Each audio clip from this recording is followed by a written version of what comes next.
அடுத்தடுத்த செய்திகளை தெரிந்து கொள்ள பிரபாஸ் கதம் சேனலை சப்ஸ்கிரைப் பண்ணி பெல் ஐகானையும் கிளிக் பண்ணிக்கோங்க.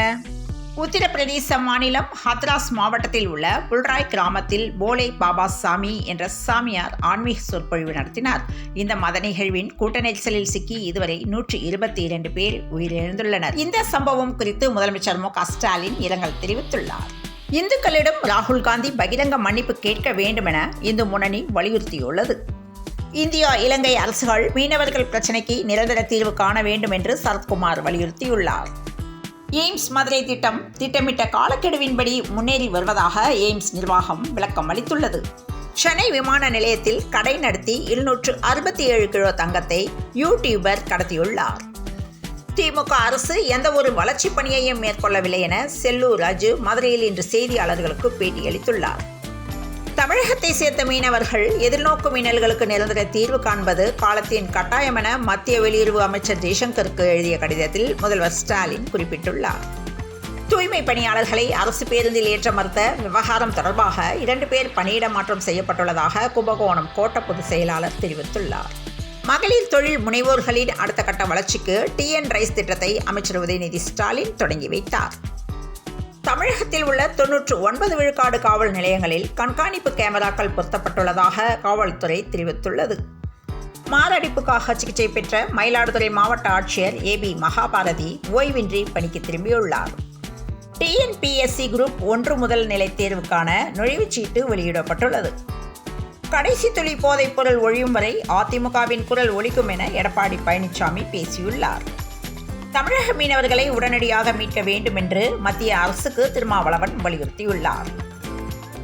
தமிழ் வளர்ச்சி மற்றும் செய்தித்துறைக்கான வாகன ஓட்டுநர் பணி நியமன ஆணைகளை அமைச்சர் மு.பே. சாமிநாதன் வழங்கினார். அண்ணாமலையின் அமெரிக்க பயணத்தால் அச்சத்தில் பைடன் ட்ரம்ப் என செல்வ பெருந்தகை பேசியுள்ளார். தமிழக மீனவர்கள் கைது குறித்து வெளியுறவுத்துறை மந்திரிக்கு அண்ணாமலை கடிதம் எழுதியுள்ளார். கருணாநிதி நூற்றாண்டு விழா நிறைவை முன்னிட்டு தமிழில் மொழிபெயர்க்கப்பட்ட 100 சட்ட புத்தகங்களை முதலமைச்சர் மு.க. ஸ்டாலின் வழங்கினார். தமிழ்நாடு முழுவதும் அரசு கலை மற்றும் அறிவியல் கல்லூரிகளில் பயில இதுவரை விண்ணப்பிக்காதவர்கள் மீண்டும் விண்ணப்பிக்க வாய்ப்பு வழங்கப்பட்டுள்ளது. சென்னை அடையாறில் ஓடும் பேருந்தில் திடீர் தீ விபத்து ஏற்பட்டதால் பெரும் பரபரப்பு ஏற்பட்டுள்ளது. பிராட்வே முதல் கேளம்பாக்கம் சிறுசேரி வரை செல்லும் 109C அரசு பேருந்து திடீரென தீ விபத்து ஏற்பட்டுள்ளது.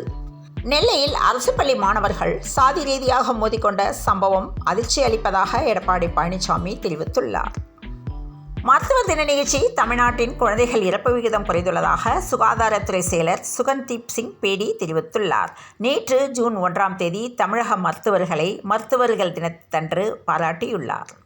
நாம் தமிழர் கட்சியின் தலைமை ஒருங்கிணைப்பாளர் எக்ஸ் தளத்தில் பிரிட்டன் நாடாளுமன்ற தேர்தலில் போட்டியிடும் என் அருந்தமிழ் உறவுகளுக்கு வெற்றி வாழ்த்துக்கள் என தெரிவித்துள்ளார். திருத்தணி முருகன் கோவில் உண்டியல் காணிக்கை ரூபாய் 1,15,000 திருடிய 2 பெண்களை கைது செய்துள்ளனர். 49 சிறை அதிகாரிகளுக்கு பணி நியமன ஆணைகளை முதலமைச்சர் மு.க. ஸ்டாலின் வழங்கினார்.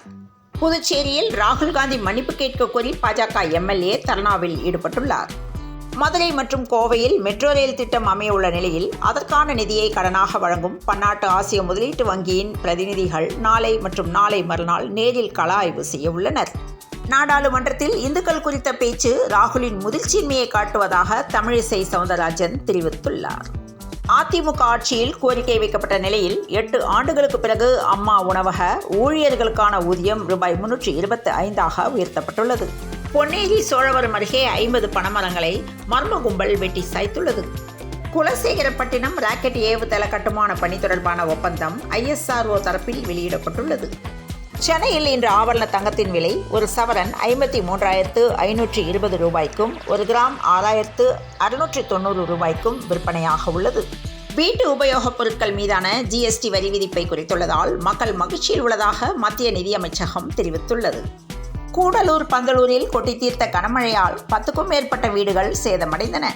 தொடர்ந்து இணைந்திருங்கள் பிரபாஸ் கதமம் செய்திகளுடன். மீண்டும் மற்றும் ஒரு செய்தியில் சந்திப்போம். வணக்கம்.